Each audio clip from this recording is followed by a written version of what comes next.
I am delighted to be joined by none other than Jake Gill, who is the CEO of one of my favorite apps of all time. It's an absolutely beautiful app, lovely to use. I've used it for years myself in my rather failed efforts to learn Chinese characters.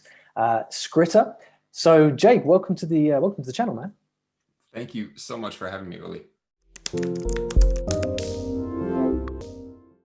Now, there's a lot we could talk about, but we're going to focus on Chinese characters because a lot of viewers of this channel are learning Chinese, and obviously like being all about learning through stories or through reading here on this channel. One of the big things that people have to, one of the big obstacles they've got to overcome, is actually learning to read Chinese characters so that you can actually access those stories in the first place.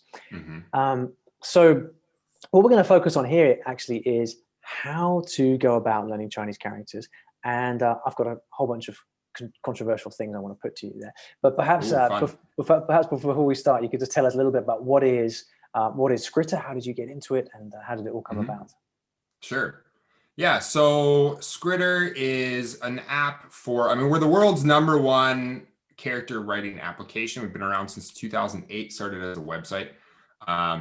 I was not one of the founders of the app, but I started working for Skritter in 2011. So it's like a decade at this point. And I was a writer, came on as a blogger. I was learning Chinese. I was actually going to school to become a Chinese teacher. So I was doing a master's program, and my research was on computer assisted language learning at the time. So how do we use technology and make that effective as a language learning tool? That tickled my fancy. And slowly I started doing some app testing. This was right around the time that like our iOS app was going to come out. Mobile phones had gotten a lot better in a short period of time, and a lot of people had them, right? And it was like, now you can take this cool application that helps you write characters, and I can take it anywhere in the world on your phone, which is like super awesome at the time. So started doing that, and then I started doing like sales. Then I moved into a directorship position, and now I'm the CEO, and which is just like a crazy journey for me. It's been a lot of fun. Obviously, very passionate about characters and Skritter. Spend a lot of my time thinking about and obsessing over the app. But yeah, I'm a character nut. I love them. Kind of fell in love with them very early on. And Skritter, for me, like my introduction to Skritter was quite interesting because I had been using Anki and some other systems, and like I wasn't all in on technology. It wasn't my only solution for learning things, but it was very efficient for helping me prepare for school. Like I was very academic course tracked at the time. I was taking, classes in college, and I had a lot of different classes for a lot of different subjects. I wasn't like a Chinese major. And so I was using Anki and everything efficiently. And then my friend was like, dude, have you heard of Skritter? No, I haven't. Checked it out. It was amazing. And I really needed it for grad school. Because there I was doing it in Taiwan. All of our coursework and everything, all of our exams were all in Chinese. So I started using it like an hour a day. And after about 3 months, I went in and sat a 3-hour handwritten exam and just crushed it, like no problems at all. And I attribute all of that to obviously working hard, but Skritter like made that effort that I put in every single day, like very efficient.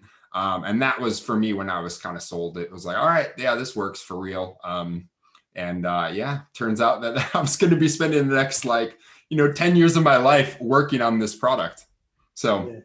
That's such an amazing journey. I love the fact that you went from user to working on the team to being the CEO. I'd love to ask you about that transition to CEO, because one of the things that I'm not going to, by the way, because we're going to stay focused in this interview. That's what we do here.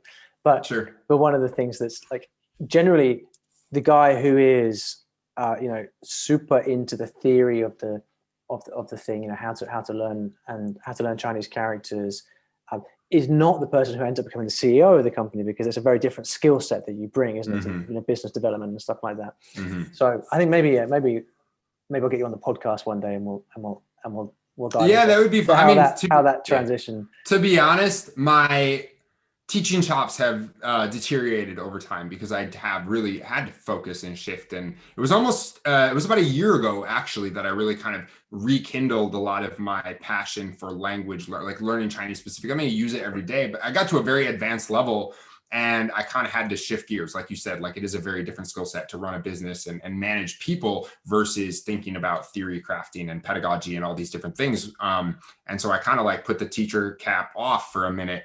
But like getting back into it has been a lot of fun, and which is maybe a good segue into starting this conversation. But last year, and actually a couple of years before that, and I work with this brilliant team of people who, so, you know, I'm not the only kind of expert, quote unquote, on the team, but we've been working on this character course that kind of answers a lot of this question that you're asking about, like the how and the why of learning characters, and you know, working on that really, and just working on Skritter and trying to make some improvements to it got me back into the daily groove of, you know, every single day I show up and do my 15 minutes, learn a couple new characters, and like take all my stuff from my lessons and put them in and manage my queue kind of in there. And like, it's a blast, man.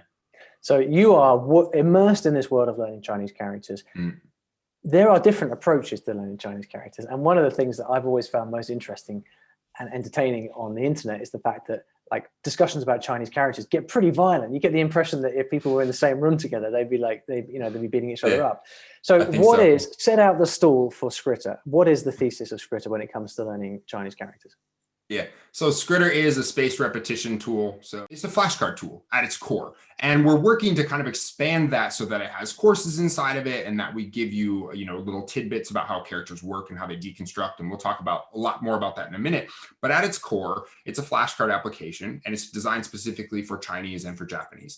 So, you know, Chinese tonal language, right? So we have our pinyin, we have our reading, we have our definition, we have our character, like the writing, the actual form of it, and then there's tones that get associated. So Skritter takes all of those different things and makes them 4 separate study cards. And then as you're studying over time, so you open the app, you learn some stuff on it, and we break those things down into separate little items, and the things that you know well, we show you less often, right? And the things that you don't know very well, we show you more often. And unlike some other flashcard applications out on the market, Skritter is very much based in active recall. You know, most of the research out there would suggest that the times that you are engaging your brain, you know, giving yourself a moment to think about the answer before you answer it, not multiple choice, you know, not fill in the blank. Fill in the blank to some degree, but like, we're not giving you the answer that you can select from a bank of things, right? You have to think about the answer. You have to engage in the answer. In the case of writing or learning characters, you are physically writing these characters.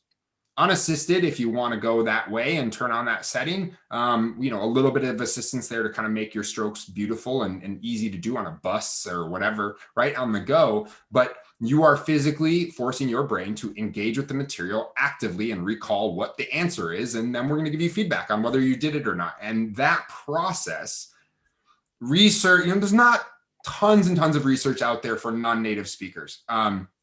You know, I think there's, as you said, there's a lot of different theories on should you learn characters or not. Some teachers say, well, we don't need to learn them. We're in a typing generation these days. Like everyone types, it's okay. You know, other teachers think, well, you know, it's really important to do it. You know, I think if you're at the university level, it's pretty standard that you are writing characters in some form. But at some point, right, talking to a lot of people, we work with a lot of programs, after a couple of years, that kind of diminishes. But like, there's a lot of utility to learning how to write characters very early on. And so if you're kind of in this academic setting, or you quite frankly just have an interest in characters, then Skritter just kind of dominates. And it's a fun, rewarding way to do it with a very sound kind of background in like the academic side of things of why we make you do what we do. Sure. So yeah, I think great summary, by the way. But I think, you know, for the purposes of this audience, I think we can assume that you know, that learning Chinese characters is a given. It's something that we all want to do. Mm-hmm. There is an interesting debate around recognition versus production, right? So let me put it to you straight. Do you think it is necessary to learn to write the Chinese characters, or what is the role for pure recognition in the process? Is it necessary? No. Is it going to help?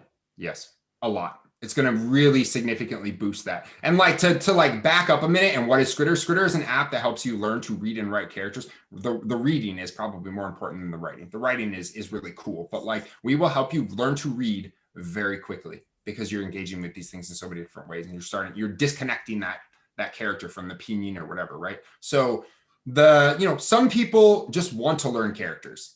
And that's cool. Like, they're a beautiful thing. You can learn calligraphy, like handwriting is still really fun, you know, lettering, whatever, all this different kind of stuff. I have art in the background. Like, I really enjoy characters, but like, you know, the writing element of it, it's not that every single day you're going to pick up the paper and write a character, but like the recognition side, when you want to turn to reading, there's a really strong connection between the ability to write something and the ability to recall it, because the process of learning to write, especially if you do it well, really helps you unlock that like reading potential a lot faster. It just accelerates that ability. I mean, it was certainly my experience when I first started learning Chinese characters when I was in Japan, and it was obviously kanji in my case. And you know, when you first come at Chinese characters, it's very difficult to tell the wood from the trees. Everything looks the same. Yep. You can't tell the difference easily between two similar characters with slightly different radicals, for example.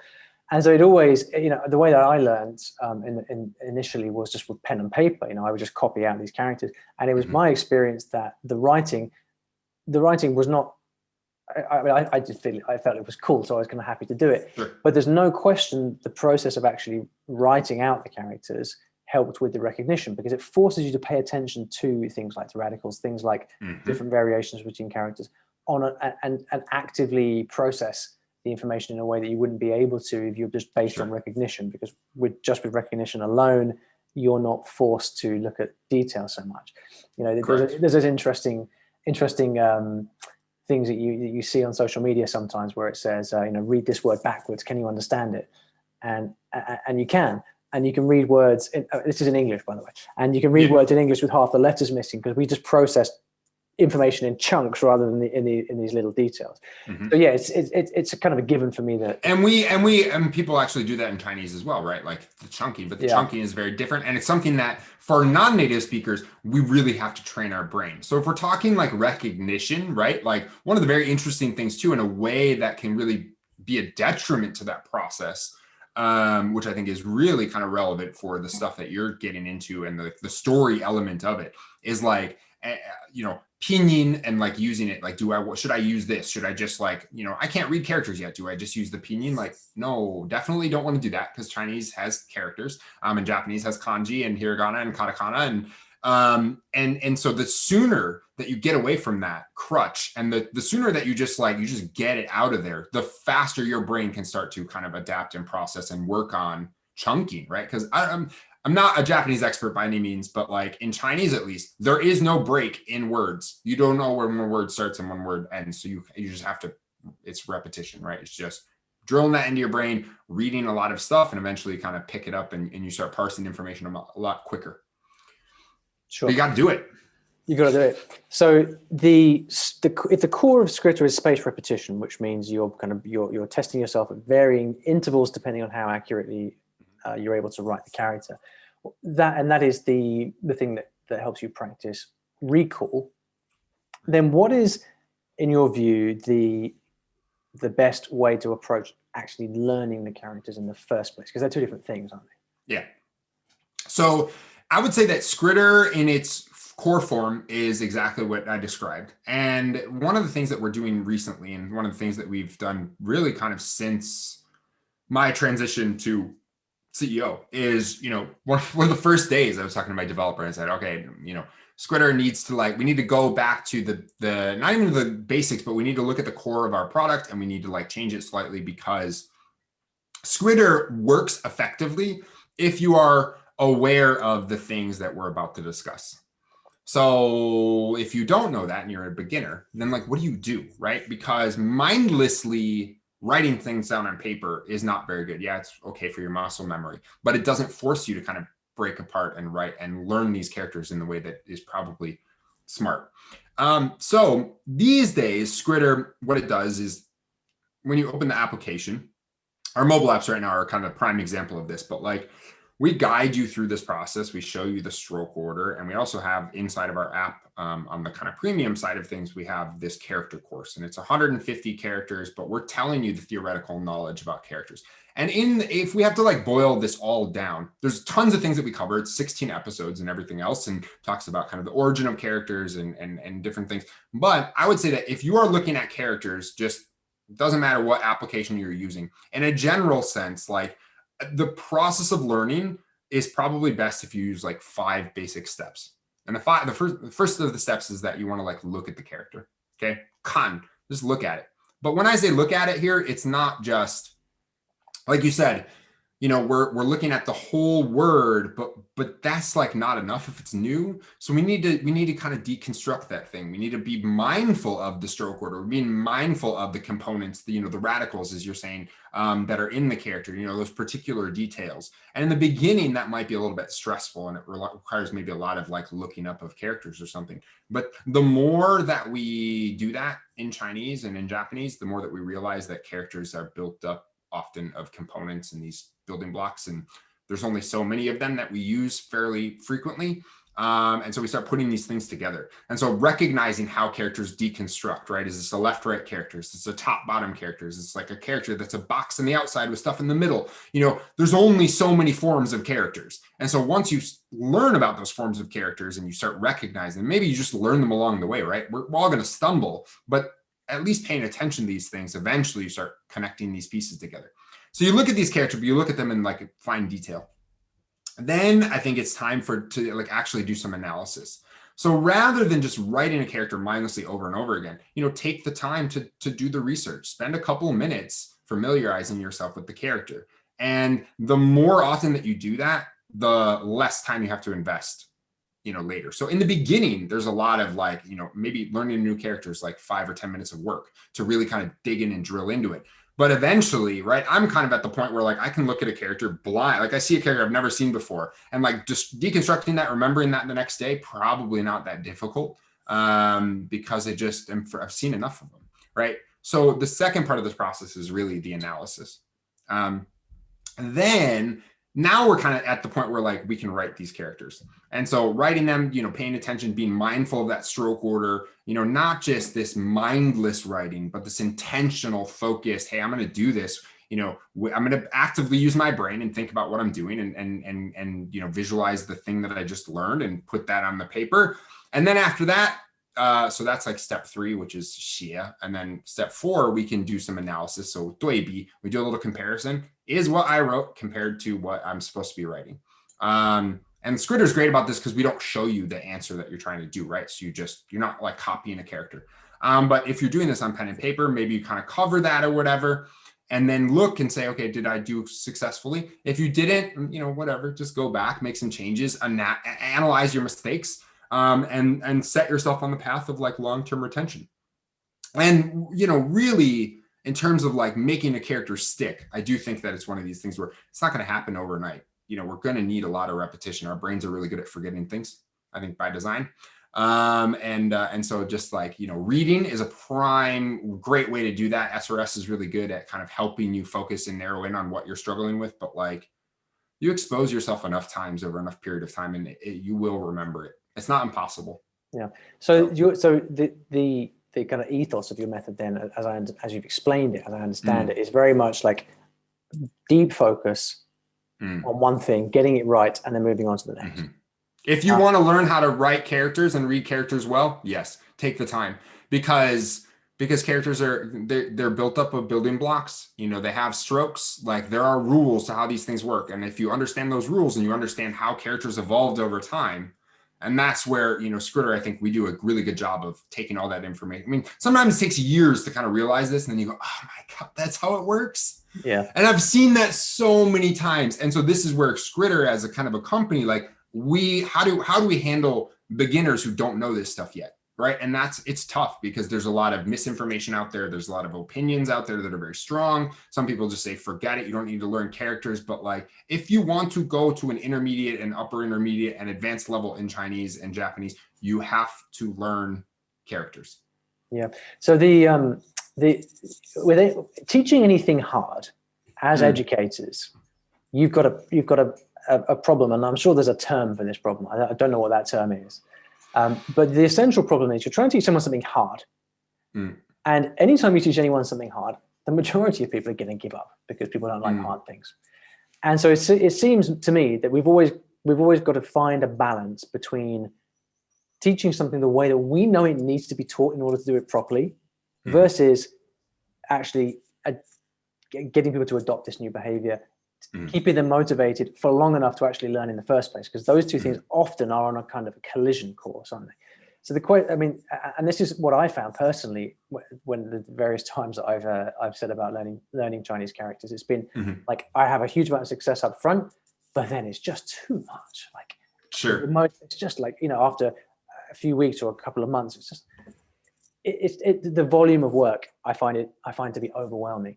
And I'm quite dedicated at this stuff, so I can only imagine that for a lot of people, the sheer volume of work can be overwhelming.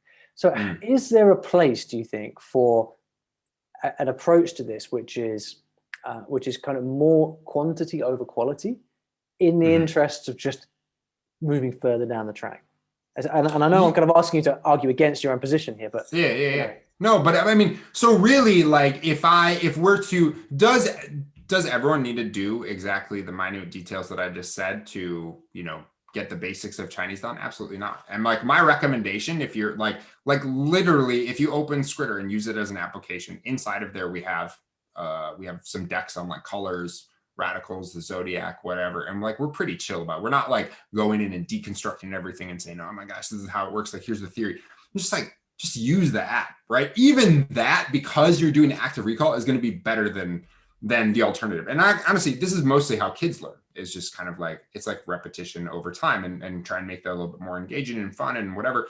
But like, I would say that if we're trying to get the basics down so that we can read something, and, you know, language, obviously, as you know, is like, it's a long journey. And to start and maybe set yourself up and say, I want to be fluent in something, like that seems like a recipe for disaster.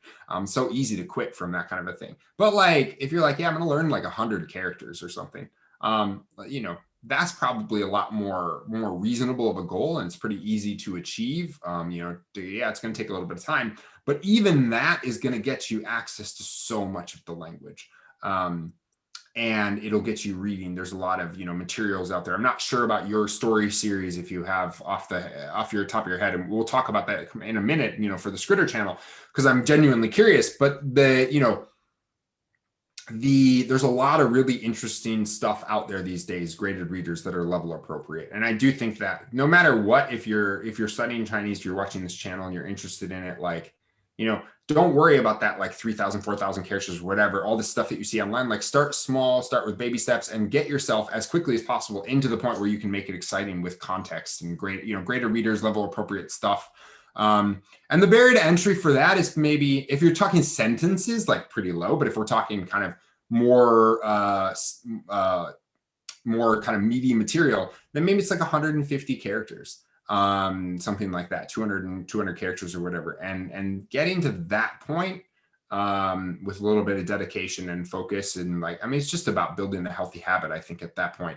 And yeah, it can be a little frustrating sometimes, but like 150 characters, 200 characters, like, you can start reading stuff that's interesting and really start engaging with the language in that kind of way, and that's not too bad. It's not, and that volume of characters is totally achievable as well. Yeah. You know, that's not. It sounds like a lot when you're coming at this fresh, but really. But I mean, think about it, like, almost, you know, you can actually make those 200, 150 characters form like hundreds of words, which is really exciting. So by learning these characters, you're not just, you know, most words in Chinese are not a single character. Most words these days are modern words are 2+ characters. Let's just call it 2, you know, 2 and 2.5, whatever it is. I'm not really sure. But like, so by learning a character, you actually unlock like tons of words, which is really cool.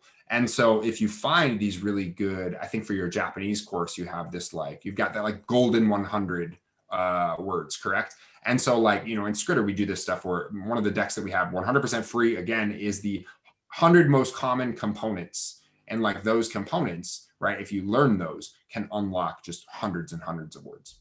Yeah. Well, really, and listen, cool. I mean, one of the things that I think Skritter does so well is actually making this all doable, because, you know, you don't have to think. You just press a button. We'll help you with the rest. I mean, we like thinking, right? But at the same time, we need to combine thinking with a roadmap and you know, like, almost like the kind of the tenterhooks along the way that so you can gauge your progress. And you know, I've tried a few different ways of learning characters. I find it very intimidating to open a big book of 1,000 Chinese characters, but Skritter is fantastic because it makes it just very, very step by step, very simple. You don't have to worry about what happens further down the line.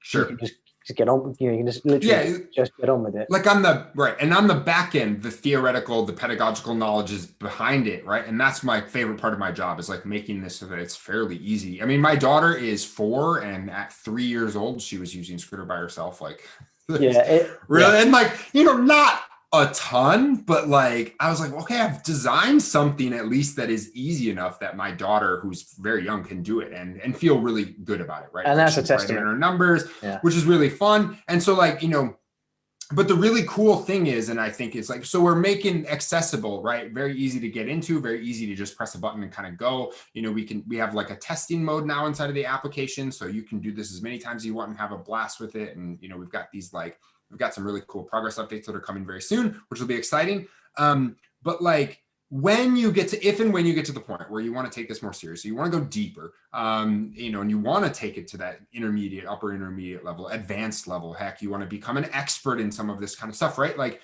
though you can peel away those layers of the onion, and that's in there too, which is really fun. And we integrate with Pleco, which is one of the best, mobile dictionaries in the world. We're working on these courses, and like the design behind them, it's like 30, 40, 50 years of experience. And we're just giving that to you, and it's just all part of, it's all part of the app, but really, and that's what makes it kind of fun. Like you said, it's this balance. Like, you don't want to scare everyone off on day one but it's not impossible. I personally, like, I don't know, I feel like we all have our different origin stories. Me, when I was in high school, I was like a German. I sucked it. I took German and I was horrible at it.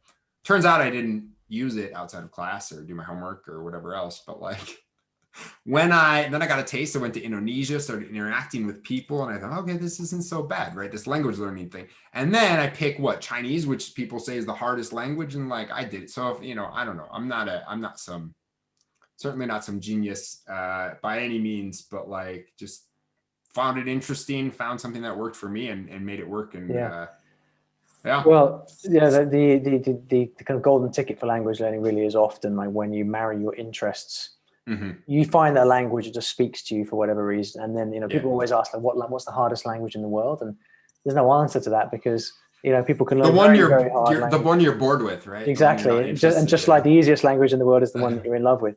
I'm often, regular viewers of this channel will know I'm often quite critical of apps, because I think that in most cases apps it's just kind of a fresh coat of paint on. That would be too generous, actually. I find that apps are often selling the promise of something being quick and easy because it's technology, which I think is can be harmful.